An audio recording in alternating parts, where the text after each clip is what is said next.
My name is Christian Basel. Years ago, I had an idea. I got myself a TARDIS.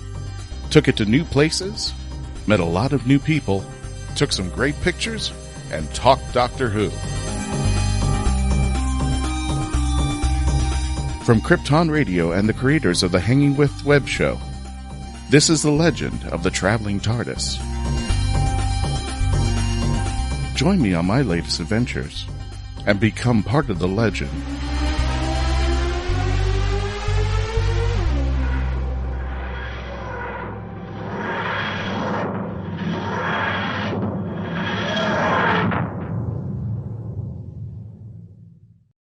And ladies and gentlemen, welcome to the Legend of the Traveling TARDIS radio show for Halloween specials. We've got 4 of them lined up this month. We are doing some very, very fun and active Halloween specials, the most scariest things about Doctor Who, whether it be scary episodes or scary villains or such. We're going to be exploring that throughout the entire month of October as we get closer to Halloween. And for those of you who may have just been hanging around the Legend of the Traveling TARDIS, thank you so much for joining us in. We've had quite a few people join us recently, and we have started as of October 1st, the 31 days of Halloween. There's going to be a plethora of music videos, movie clips, and especially the Traveling TARDIS in its most scariest and spookiest pictures. You've seen him on the internet, and they're just really fun. We've had a lot of pictures from Halloween Horror Nights this year, back last month in September, and those will be trickling out very shortly, and I hope you guys enjoy them,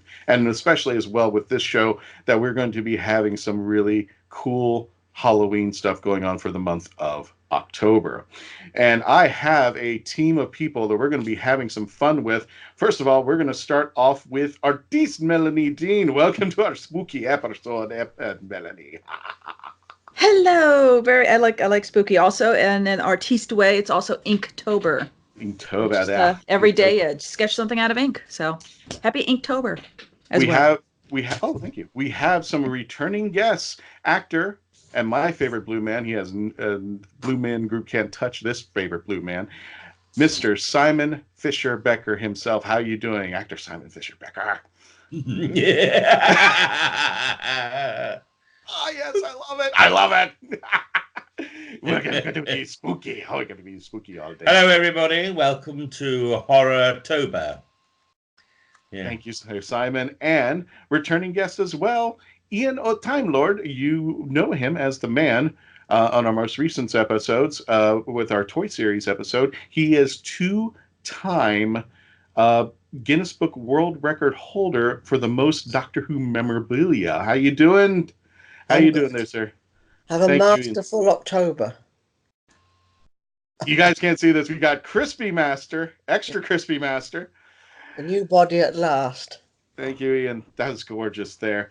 Of course, the man himself and my favorite guy for this time of year, Mr. Mark Muncy, better known as the author of Eerie, Florida, and several books that are coming out, I believe, if I'm not mistaken. Creepy Florida just released and was on Coast to Coast AM with all the night listeners there, and having a wonderful spooky October. We will see you all on the other side. And speaking of special guests, we have for our very first time coming from, if I get this wrong, please don't hurt me, Mr. James Enstall. Did I get that correct? Actor James Enstall. Right. And it's Geek to Me radio show. How you doing there, James? Doing great. Thanks for having me. Thank you. Well, thanks for coming out over here. Tell us a little bit about your show and how audiences can find you. We're a live radio show based in St. Louis. I was actually very, very excited to see Simon down there. We had him on the show back in December when he came to the Science Center here in St. Louis. But we're a live radio show, covers pop culture from TV, movies, comics, and video games. We've had Sylvester McCoy and Paul McGann on the show before. We're huge Whovians, and if you want to find us, just go to geektomeradio.com, and you can find all the links to our Twitter, Instagram, and everything else there. Awesome. Well, thank you, James, for joining us. Really appreciate it. And I'm totally excited about this episode because I love having fun in games, especially out of the conventions and such. And we're going to try this as a little experiment with our radio show here. Not only that, but I will also introduce our friends from the Hanging With Web show and the Hanging With Web show radio hour. I've got Garrett, I've got Sage, I've got Dina, and I've got Cosplay Michael on the line. Is that correct there, team? Well, hello, everybody. Hello. Speaking of which, Sage, let's go ahead and start it off with the Who Knew News.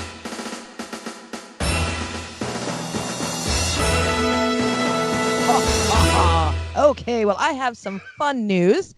Since one of our regular panelists is not with us, we'll do some news about Mackenzie Floor, wonderful fantasy author. She is beginning a Kickstarter. It's the Binge Watcher's Guide to Doctor Who, Season 11. She says, in order to call yourself a true Whovian, you must follow the Doctor's message. So the Binge Watcher's Guide will take you on a journey through time and space, showing you how Doctor Who became the longest running show on television, and it's a love letter for Doctor Who fans. So when you are done listening to The Legend of the Traveling Tardis, you will find links in the description for her Kickstarter page. So everybody support fantasy author Mackenzie Floor on this awesome endeavor into the Binge Watcher's Guide to Doctor Who. And if you don't, if for whatever reason you're having trouble with the links, I know Mackenzie said we're going to be posting it on the Legend of the Traveling Tardis .com. It's going to be on our website, so please check it out over there, and please help with this Kickstarter. I love helping out people who are trying to get started, and they're really talented people. And Mackenzie Floor is no exception to this. She's written the Rite of Wands, the book you got to check out for yourself. So please, if you can support her, go for it. Please, whatever you can donate, and we'll be more than happy. Everybody here at the Legend of the Traveling TARDIS said just kick in a little bit to help out Mackenzie get that all started there. What else have we got in the news, Sage? Well, and stay tuned, because later in this episode, when we go to commercial break, you will hear Mackenzie talk about her Kickstarter. So, and speaking of books, we all know that Christopher Eccleston had recently put out a new memoir, I Love the Bones of You, My Father and the Making of Me. And he also has just announced that he is going to be a guest at the annual Gallifrey 1 convention in Los Angeles early next year. So I know he doesn't actually do too many, so that's going to be fun news. And he is also discussing his book at a special event at the Lowry Theater in Salford Quays coming up later in this month of October. Well, what you got? It looks like you got something on your mind, Ian. No, it's your pronunciation. Don't mean to correct you. It's Salford, it's pronounced. Oh, fantastic. No, correct away. That's awesome.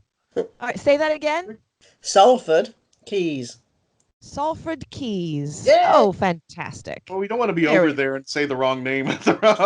we want to be educated. So when we get over there eventually, we're like, oh, we know what to say and do out there. What else we got? Absolutely. Okay. Also, and this is just fun, not just for us girls, because it can be gender non-specific. There is a new TARDIS laptop bag that was just released from Lovarzi. Yes, it's really cool. I got to see the pictures. I know our audience can't see it here, but it's officially licensed by the BBC. And of course, it's that eye-popping TARDIS blue with the Doctor Who logo. And there's also the zip features the Who insignia and the seal. I'll see if I get to say this right. The seal of Vercillion. And that's embroidered inside. So close. So, you guys want to see the I think you're killing Melanie. Melanie heard it in the sound. I think I actually saw in the Skype feed Melanie's ears start to bleed a little bit. I just want to tell you, so this is what happens when you let. I love you. When you let the blonde do the Who Knew News, I cannot be responsible for what happens. I'm just saying. Somebody go ahead and pronounce that right, so that the Please. rest of the world. Three, everybody. 1, All right, 2, go, guys. 3. Rassilon. Oh, thank you. Oh. It's Now I see what it's happened. not a creamy Not pasta geek dish. shaming. It's not geek shaming. Yes. We're educated. Okay. Well, let me go on to news that I can pronounce. How about that? So she says. So I say, yes. In the Daily Mail, I saw a very interesting piece. There was an engineer, Andy Farley from Dorset. Aha, I said that right.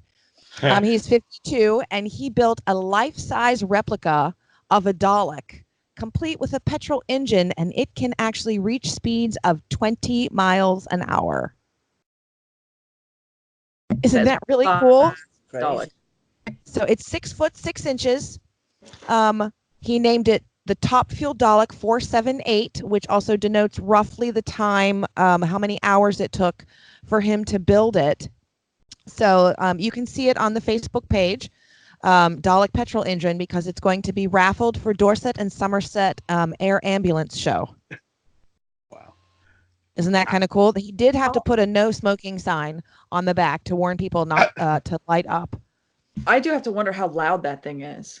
Honestly, once it's going up to, if it's going up to 20, so I'm thinking the idling, how loud it is, and then once it gets up to 20 miles an hour, how obscenely loud that Dalek is. Well, he said it sounds very sweet. It sounds sweet, but steering is a challenge. Do it because of the angle that he had to do it. Just to get pulled over in a school zone with that. You know? That would be amazing.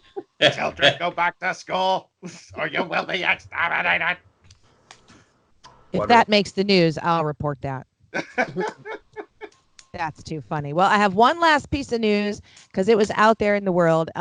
Somebody had asked a question if Scottish singer Lewis Capaldi was related to Peter Capaldi from Doctor Who, and they are. Isn't that interesting?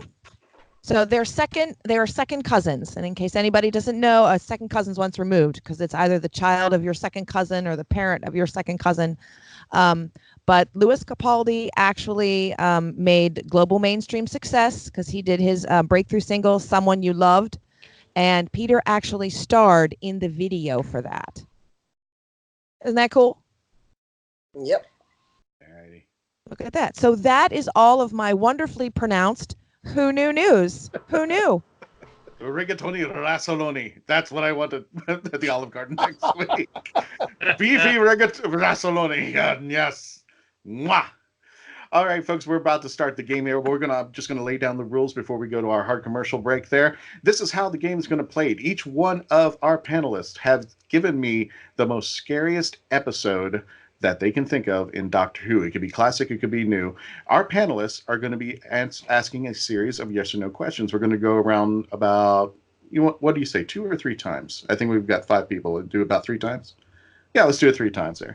We're going to go around 3 times, and on the 4th time, they have to actually solve it on the 4th go around out there. Each one of them will be asking questions, and they can't ask a question like, is it classic or current? They actually have to ask in the phrase of a yes or no question. Is it a current Who? Is it new Who? Is it old Who? Whatever. So we're going to be testing that because we're going to have this game playing out in the field once we get this all tweaked out over here. But we're going to have a great time, and we're going to find out more about the scariest episodes that our panelists have come up with. We've got Simon, we got James, we got Ian, we got Melanie, and we've got Mark. So we're going to be starting the game in just a few moments there when we get back to the line. I'm just having a brain, you know what. Are you guys excited for the game there? Yeah, Ready? exactly. Very good. Yeah. We're going to hear Ready for Melanie's. spooky good time. We're going to have a spooky good time there. All right, folks. Well, when we return, we're going to be starting the game off in just... we're going to start the game off, and we're going to have a great time. And we hope you guys are playing, too, listening out there in the Hooniverse. And welcome back to the Legend of the Traveling Tardis radio show Halloween special. Never mind. I won't do that anymore. Anyway, welcome back there, folks. We have our special guest, Simon Fisher-Becker. We have James Enstall. We have Ian O. Time Lord. We have Melanie Dean. And we have author Mark Muncy, who's been helping me put this Halloween feature together. Thank you so much there, Mark. And we're going to start playing our game. And you folks, if you want to join us, you could probably listen at home and see if you come up with the episodes faster than our panelists over here. Okay. Without any particular order, we're going to start off with Simon. Okay. And I will be calling your names out. When I call your name out, you will ask Simon the yes or no question. We're going to go around 3 times. The 4th time, you got to try to guess. If neither one of you hits it, Simon wins the point. If one of you gets it, you win the points. So, without further ado, James, I'm going to start you off. You asked Simon your yes or no question about his episode. Is it a new Doctor Who episode? No. Ian. Is it a 5th Doctor episode? No. Melanie. Is it a 3rd Doctor episode? Yes. Mm-hmm. Mark. Let's see. The 3rd Doctor. All right. Does it involve a green enemy? Well, I used to watch it in black and white. Oh, no!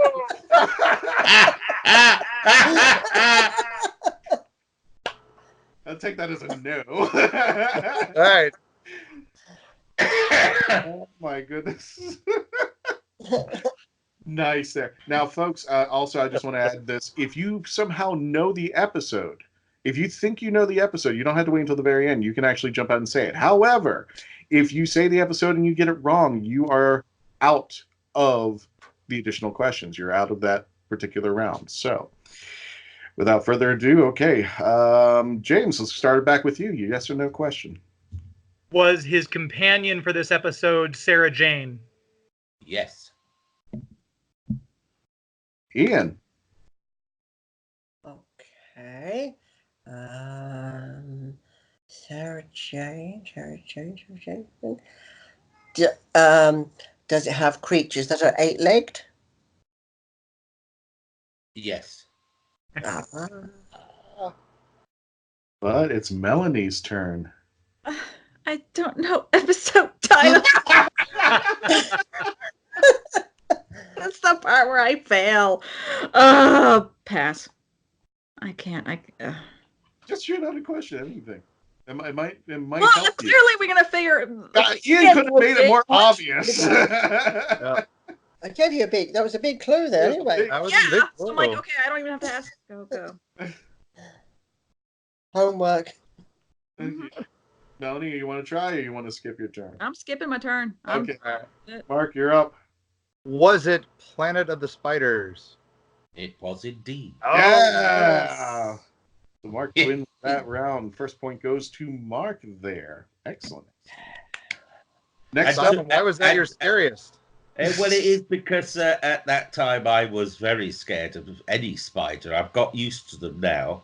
So so that was around 74, wasn't it? So I would have been a bit of a wuss because in 1974 I would have been 13.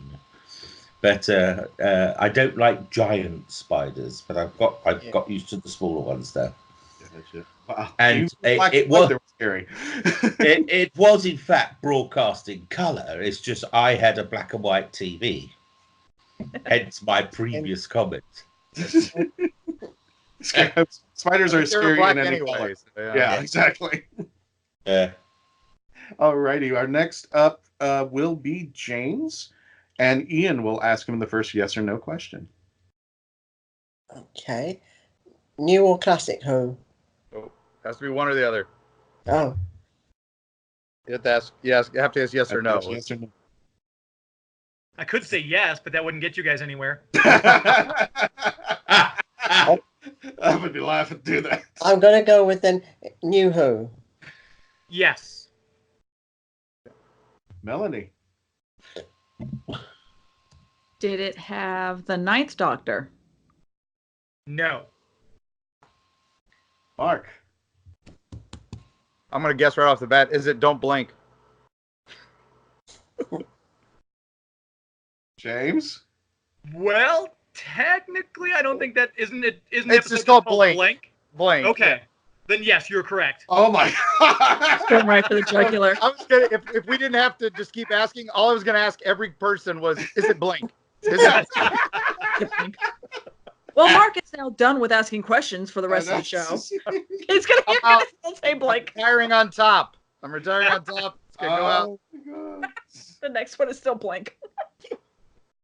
Everybody's blank. Yeah, because I had to change everybody's answer at this point because the show wouldn't go on there looking there for a long time there. Ian, you're up in the hot seat, and Melanie will be asking you the first yes or no question. Okay. Is it a classic Who episode? Yes. Mark. It's Is not it- blank. It's not. I know. Is it I blank? knew it. The minute I knew, that was going to be my question. Is it a fourth Doctor episode? Yes. Ah. Simon. Is it an early fourth Doctor episode?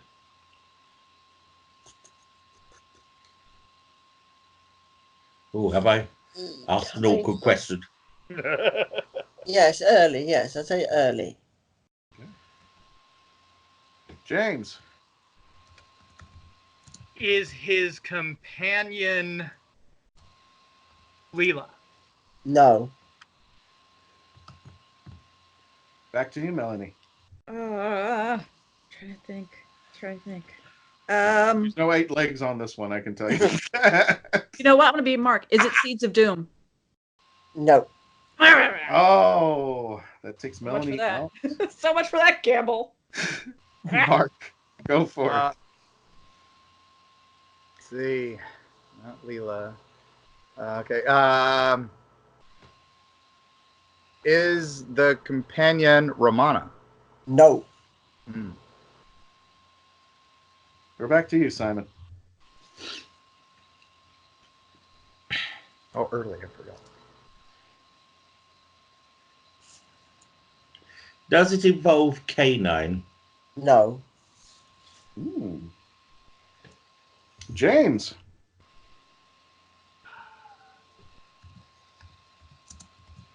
Does he have a single companion in the episode? Yes. Okay. This is getting interesting. Melanie, sorry, you took a risk. You're out. Mark, going back to you there.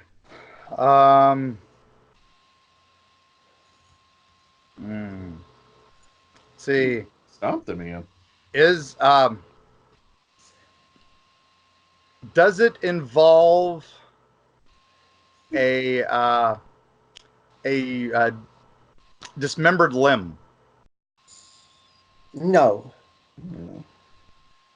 I don't know where he was going with that. Simon, we're back to you. I had a thought. Is Adric around? No. James, your shot.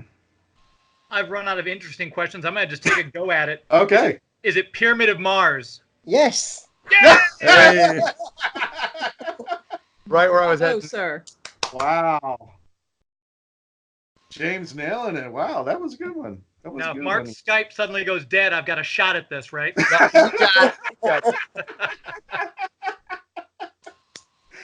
Alrighty. Well, now in the hot seat is Melanie. Melanie, Mark is going to start off this one. Oh, okay. Unless the screen goes out. Yeah, unless I blink. Which is what James is Unless over. I blink. Let's see. Melanie, is it Nuhu? Yes.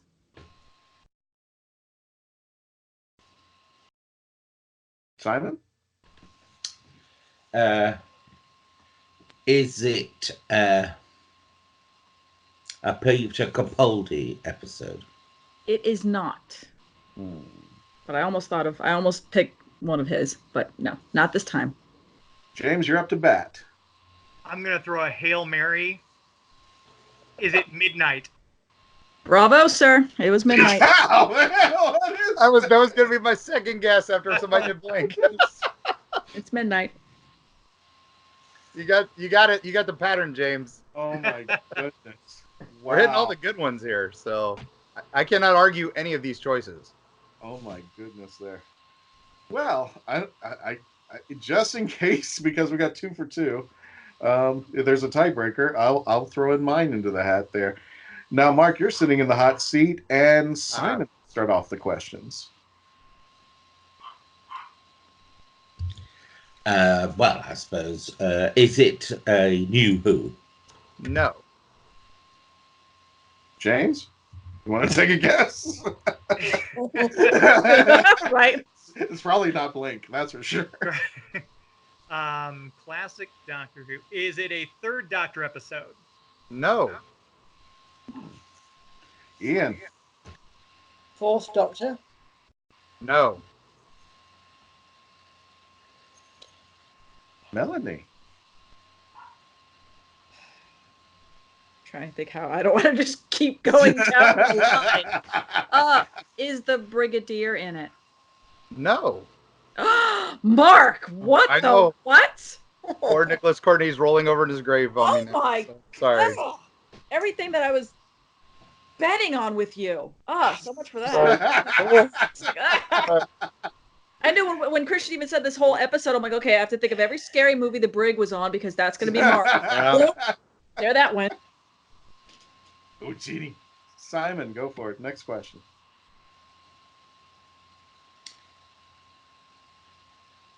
Is it one of the very early Doctors? No. Oh, okay. James? Let's see if we get somebody get a guess on this one. Is it a seventh Doctor episode? No.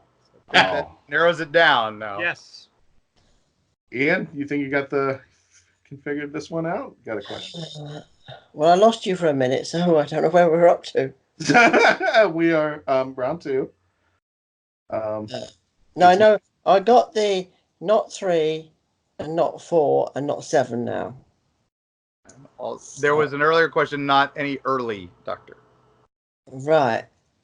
Is it a fifth Doctor? Yes. Ooh. Ian's the first one to get a mark on that, but speaking of which, Melanie. I'm trying. I really can't even think of a question because I'm really not good with Fifth Doctor stuff. So I just don't. I can't even think of a question to help. No. I'm kind of like not wanting to help you people. By asking a companion. That'll narrow it down. Or companions. Yeah, there you go. No. You had a crowded TARDIS for a while. Yeah, I did. No, I don't know. I don't even. I can't even think of a question. Go. Pass. Fine. Okay, then we are going to go back to Simon. Trying to remember the companions. Is Mark Strickson a companion? Not at this time. All right, so. Okay. Oh, wow. James? Is Tegan featured in this one? Yes. That should have gave it away. Sure. And Ian? Is it Kinder? Yes! Oh my God! Yeah! The worst effect ever, but that messed me up so much. And Ian, thank you so much for figuring it out because we are up on the get to commercial break. When we return, we're just going to have a little bit more fun and discuss about these episodes, which we are scared about. When we return to the Legend of the Traveling Tardis, please continue to become part of the legend.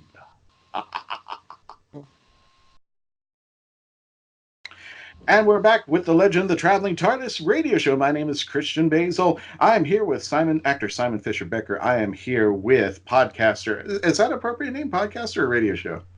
James? Either one. It's a radio show and a podcast, so you're both right.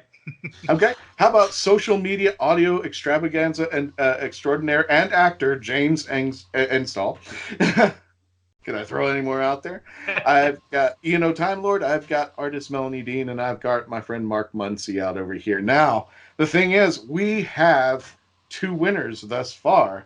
So, to put this in the tie-breaking round, Mark and James, you have to figure out my scariest episode. And guess what, Mark? I'm not making it that easy for you.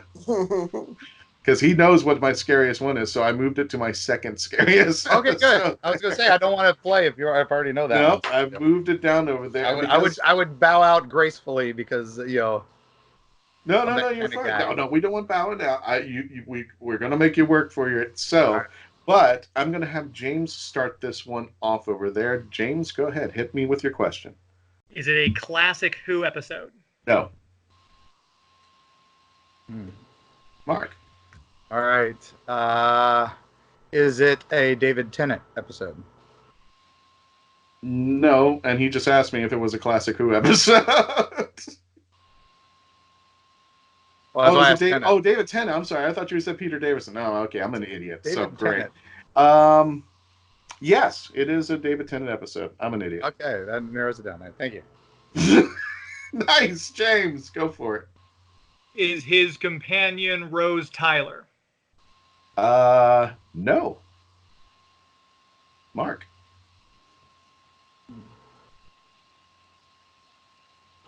Okay, let's see. Oh gosh, you got me now. All right, let's see.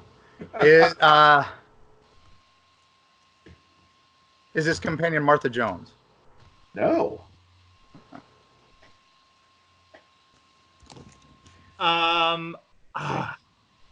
In that case, the next question could hand it right over to Mark. So I'm going to go ahead. So I'm going to go ahead and guess. Yes. Is it Forest of the Dead?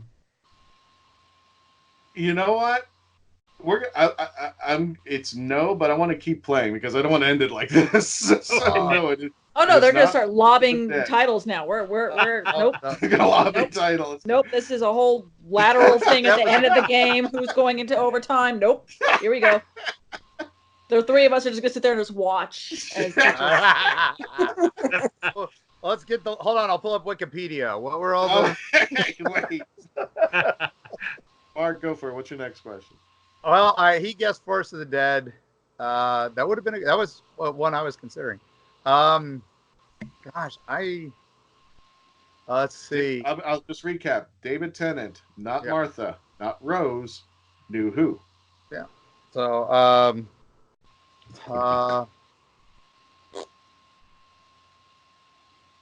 goodness. I'm gonna ask. I'll guess. What? Oh, wait. Here we go.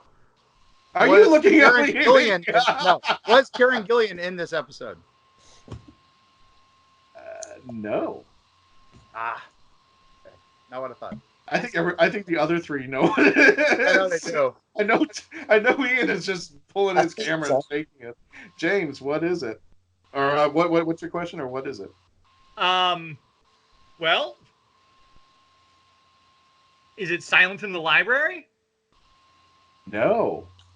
Oh, yeah. That only leaves me one option then. Man. David Tennant episode. No Martha, no Rose. Current episode. You guys are thinking on 2-dimension. Yeah, we're thinking. You guys are thinking scary. I'll give you a hint. This is a Christian it's not really a good hint there. Not, you're thinking on a 2-dimensional level. Is it Planet of Ghosts? What? What episode was that? I'm sorry, not Planet of Ghosts. What am I saying? Sorry, I'm thinking something else. Wow. Sorry. Yeah, it was the episode. My brain is elsewhere. Planet of the Ghosts. All week. Sorry, I'm out.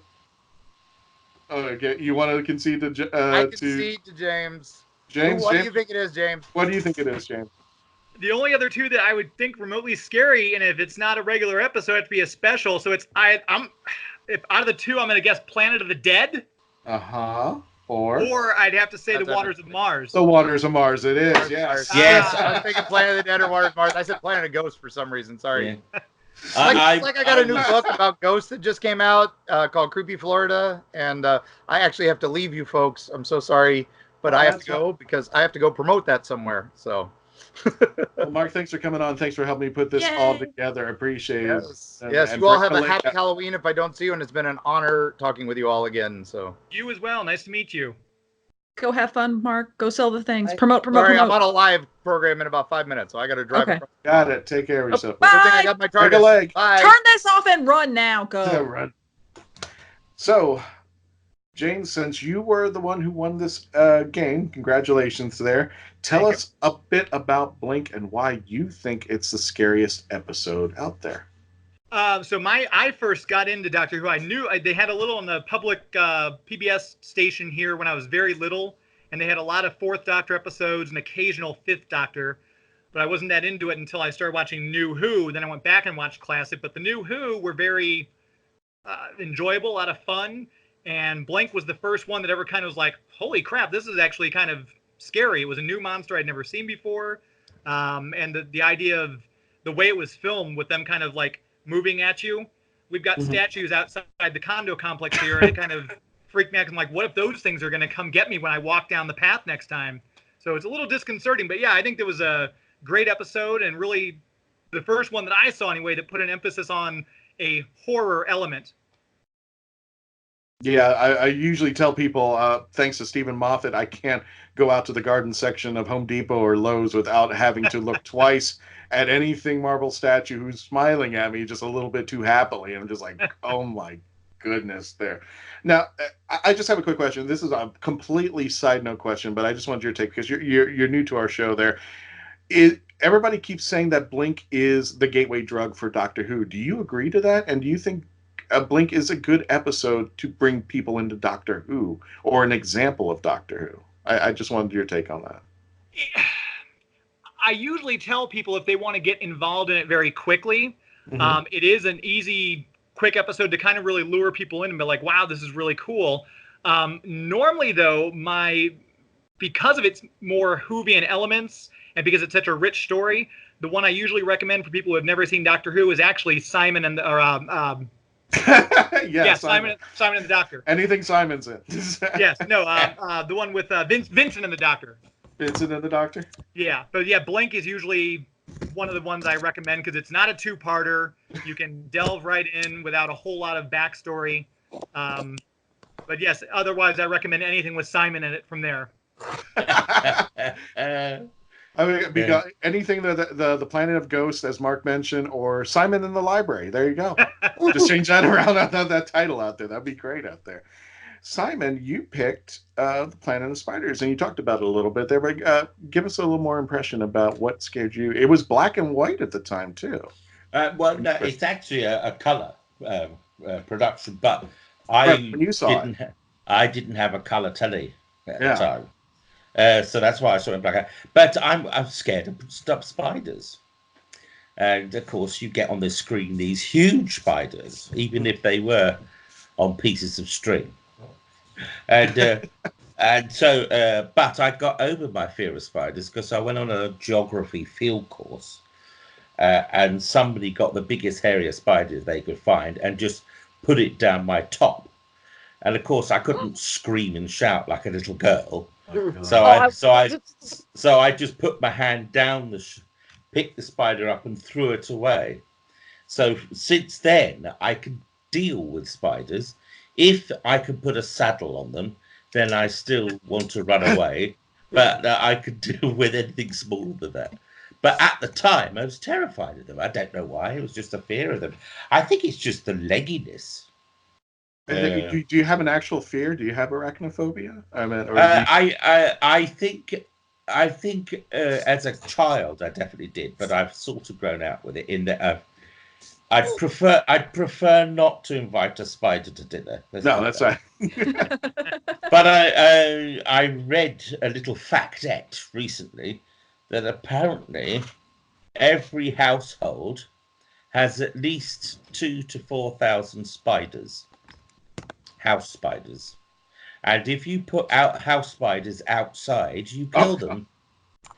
Yeah, they're house spiders. They don't like being outside. Okay, I'm leaving. Bye. I'm gonna go for a drive for a while because I'm just gonna go for here. That's gonna happen. So that's why I chose Planet of the Spiders.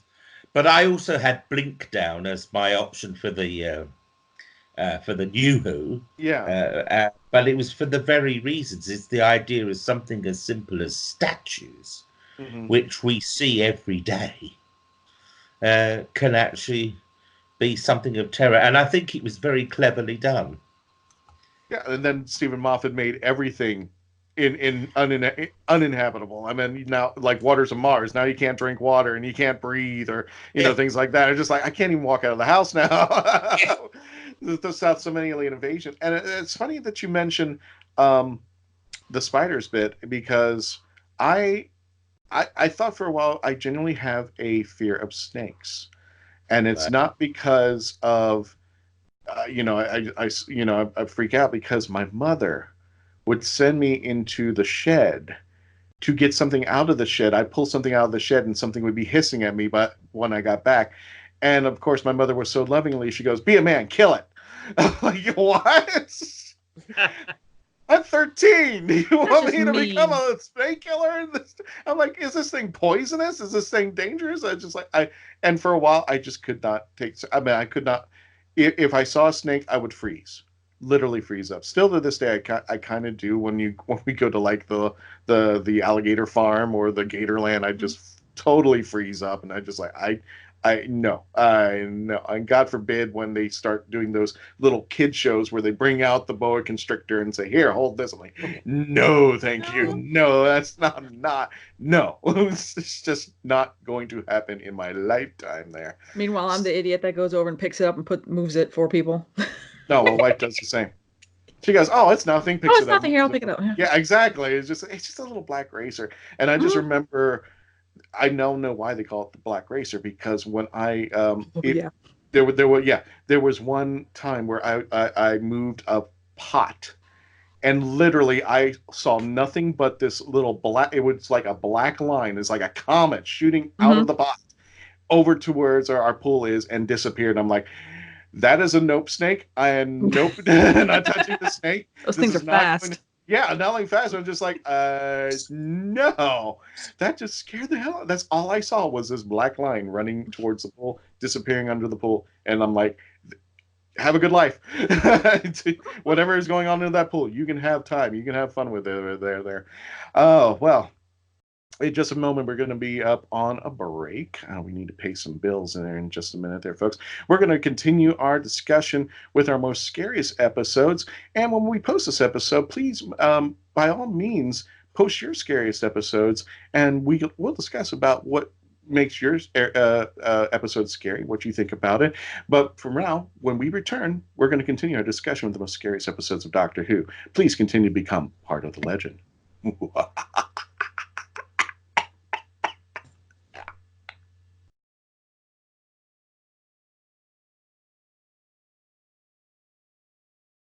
And we're back with the scariest episode with the Legend of the Traveling Tardis radio show. My name is Count Christian Basel, and I think my accent is really disgusting and disturbing, and I should not be doing this anymore. So I'm here with my friends, actor Simon Fisher-Becker, podcast extraordinaire James Enstall, right? Enstall? Enstall, yeah, it's just like install with an E. Enstall. Podcast extraordinaire James Enstall. We also have two-time Guinness Book of World Record for the most memorabilia, Doctor Who memorabilia. We've got Ian Time Lord, and we have Melanie Dean. And Mark had to go on of his little thing. Wish him the best of luck. Break a leg out there, Mark. I hope you have a great interview out there. And we're going to continue to our discussions with the scariest episodes of Doctor Who. And we're going to you, Ian. Ian, you picked the Pyramids of Mars. I think so. What's funny about Pyramids of Mars, I not only think it is one of the most scariest episodes because it had now I can't think of it. Because of those big mummies. Yeah. I just picture those mummies ripping my arms apart over there. But also, I think it had some of the funniest things in Doctor Who. That one scene where they're walking in together and they see the mummy and they walk right out. It's the greatest nope gif. It's the ever. Greatest nope. Yeah, it's actually has its own gif out there, or gif, or whatever they call it there. Nope. We're going back over there. Ian, what made this particular episode scary? Well, I watched it, of course, as a kid. How old would I have been? It's 75, I think it was on. So I was, I think, 7. I was 7. And the thing that even to this day, of course, it was on DVD and I've watched it many a times, still scares me is when Marcus Scarman appears through the sarcophagus as the time tunnel, and he's dressed all in that sort of black cloak and that black helmet, and there's no eyes, there's nothing, and the voice, and as he walks, all this, like, the floor's burning because all the smoke. Yeah. And then he just puts his hand on the Egyptian and he just kills him, and he just like burns, and that scared me. And those mummies, because there's no expression, and they can, as Sarah says, they can't half move. Now my brain is a little fried. This is Sutek, right? This is a Sutek episode. Yeah. I mean, his servant. Remember the servant? Yes, I do remember the servant. The professor that at the beginning discovers the tomb, and then he's taken over. I mean, he is also terrifying because he's walking around like he's a man, but his face is just so white. I mean, the makeup looks like a corpse. Yes. And it's hard. It's really a bit. It's kind of sad when his brother says, it's me, your brother. And what happens to him? He kills him. Oh my goodness. Yeah. If I'm not mistaken, I think it's the first time ever for me that the Doctor had an enemy he could just not take on, and the enemy could have just taken him out with a snap of his fingers. Yep. I mean, Sutek is that powerful, but somehow or another, the Doctor finds a way to get around Sutek and defeat him. Yeah. And he doesn't do it with brute strength or anything. He just outwits Sutek. What do you think of, and you guys, I'm going to open the floor to this. What do you think of Sutek as a villain in Doctor Who? I think, well, for me, he is so it's very scary because for the most of the series he just sits on like a throne, but it's the voice as well. Yes, and the mask. And that is scary enough. Yeah, you really nailed it. He's the one. That's what I was thinking. Is he's the one foe the Doctor seemed to have a lot of trouble overcoming, as opposed to some of his other regular monster fare. And I think a lot of these Jodie Whittaker episodes have kind of had a classic feel to them in some ways. And I think it'd be great to bring someone like Sutek back for the 13th Doctor to face. Now, I think Sutek has come back at least once in Big Finish, and he took on the 7th Doctor. I actually got to hear it. I think it was Bernice Summerfield, I think it was Ace, and I think it was the 7th Doctor. And I think, if I'm not mistaken, if somebody wants to correct me, I don't remember the episode, but he basically took out the 7th Doctor within seconds. Like at the beginning of the episode, he just took him out. And it was like, oh wow. And then we had to figure out what happened during that time to the 7th Doctor, which was very, very odd. If somebody wants to correct me, by all means, but I just remember hearing that episode and was like, oh wow, you just took out the 7th Doctor. Well, that didn't. There goes that. Now I don't have to listen to the other CDs then.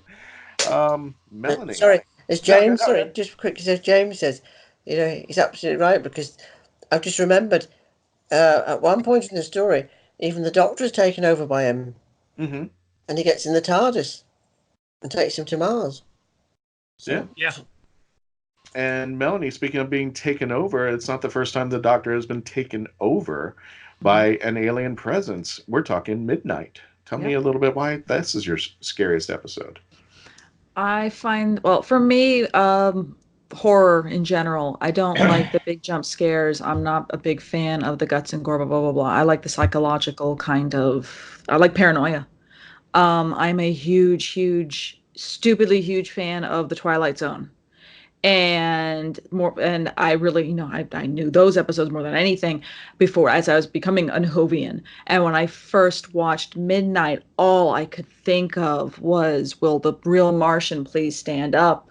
And the monsters of Maple Street are due on Maple Street.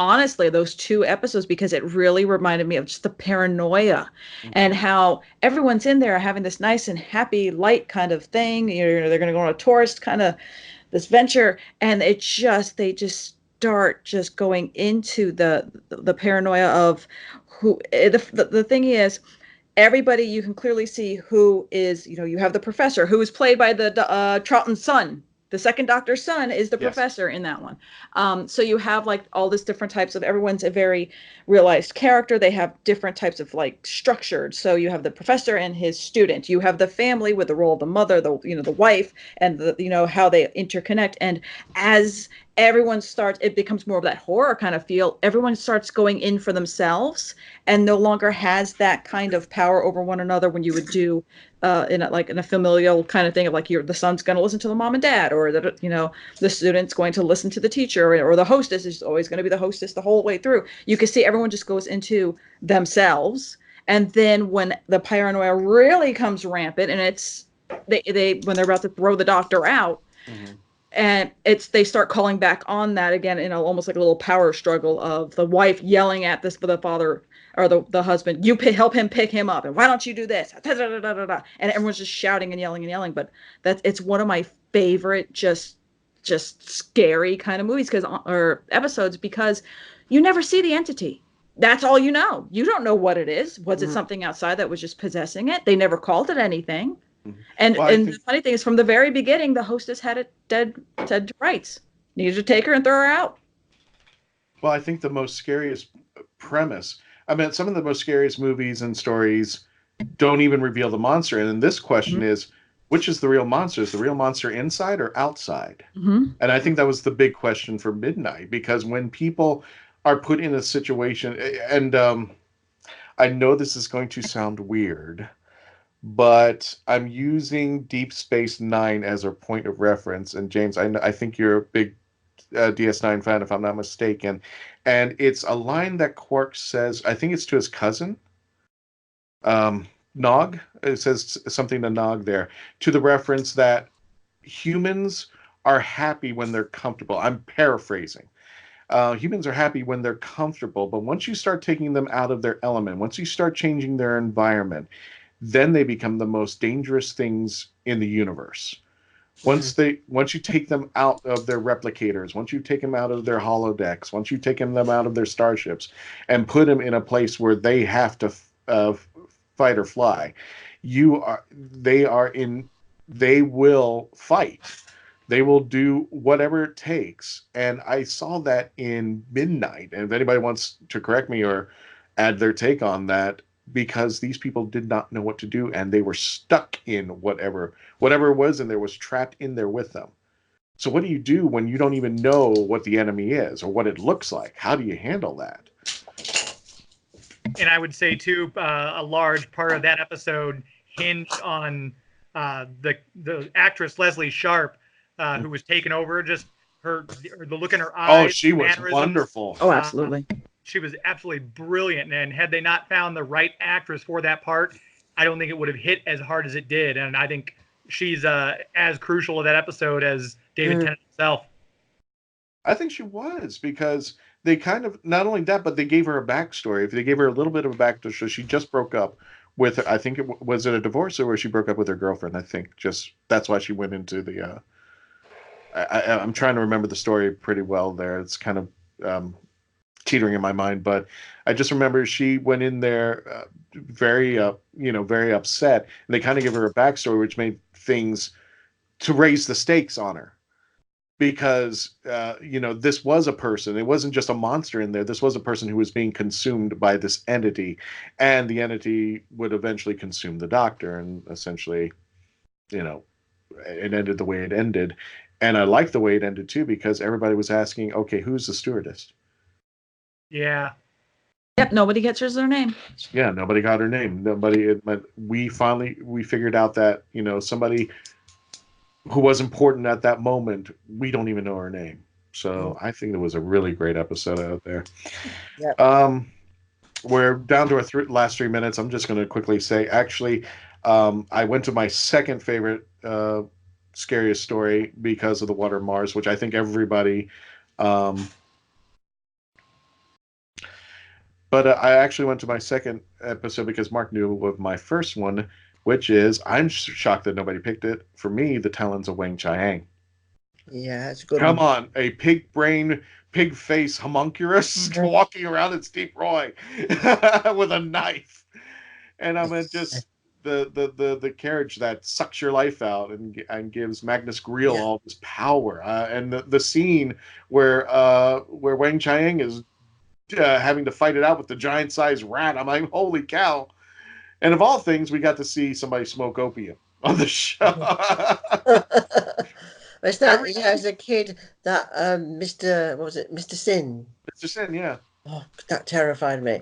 But Yeah, there was another one. the Quickly, laugh. my other one I could have picked if I thought about it, and there's a bit in it that still terrifies me, is Deadly Assassin. Yeah. When he's in the. Oh God, the clown. No, it's when is it episode 2 or something, where the doctor's on that railway track and his foot, the point's changed and his foot's stuck, and the train is coming to a minute end. And that, if I ever have to walk across train tracks, I'm always reminded of that. I'm always terrified of that happening to me. Oh no, Ian, the clown. When he wipes his hand in the sand and he sees the clown, that still freaks me out to this day. I can't even watch that scene where the clown is reflection. I'm like, oh my God, I can't. I close my eyes when I watch it. It's that bit with the railway track. Yeah, that too scares the heck out of me as well. Oh yeah, and him getting one quick one. There's one bit of Doctor Who that still scares me to this day, no matter how much I watch the scene, and it's the piece of music. You know, Spearhead from Space, John Pertwee's first episode. Yeah. When the autons come to life in the window, when they sort of jerk, and there's that piece of music, it makes my heart skip a beat. Still. Well. Guys, we are down. This is it. This is the end of the episode. One of the first of our scariest episodes throughout the month of October. Everybody, we want to thank you for joining us. Simon, James, Ian, Melanie, Mark, thanks for coming on to the show. And I also want to mention this to everybody. I want to thank everybody who's listening. I want to thank everybody here and everybody who's supported us. This episode marks our 1 year on radio. Being on iHeartRadio, being on iTunes, being on CBSRadio.com. We have made a terrific stride in just the first year. We started the day before Jodie premiered on October the 6th, and our next episode coming up will be our 50th episode. And right now, our Facebook page, I want to thank everybody who's joined us. We are now up to 33,000 subscribers on our Facebook page. 1,000 came up from the day that we started the radio show to this point. We've added more than 1,000 at least 1,000 subscribers on Facebook there. I want to thank you all for joining us. Thank you for the 1 year. We hope you have a happy and safe Halloween month. Be safe out there. And as always, I want to thank Garrett Pomacher, who is the man who made me get into this program. When he asked me, you want to do your own Doctor Who radio show, I said no. Because at that time I didn't believe in myself. You fool! Yeah, exactly. You fool. And 1 year later, look how many people support this show. Simon, Ian, James, Melanie, Jessica, the list goes on and on. Mark, everybody. So thank you all for listening. We hope you continue to become part of the legend. Have a great Halloween.